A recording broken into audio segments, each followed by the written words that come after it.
সেহরিতে ডাকার পুরনো ঐতিহ্য এখনও অনেক জায়গায় অর্থ আদায়ের অভিযোগে বিতর্কিত হয়ে উঠছে বলে মন্তব্য করছেন সাংবাদিক আলী আসগর ইমন। সামাজিক যোগাযোগ মাধ্যম ফেসবুকে দেওয়া এক স্ট্যাটাসে তিনি বিষয়টি তুলে ধরেন।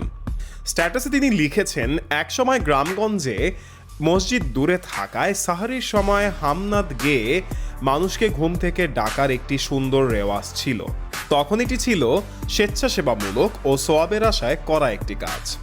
কিন্তু বর্তমানে অনেক এলাকায় মসজিদ কাছাকাছি এবং প্রায় সবার ঘরেই মোবাইল ফোনে অ্যালার্মের ব্যবস্থা রয়েছে।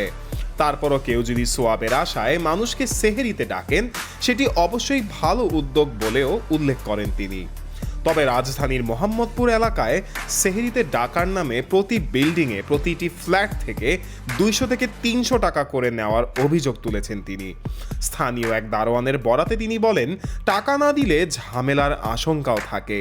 এই অবস্থাকে তিনি সমঝোতার চাঁদাবাজি বলেও উল্লেখ করে এই বিষয়ে সবার মতামত জানতে চান।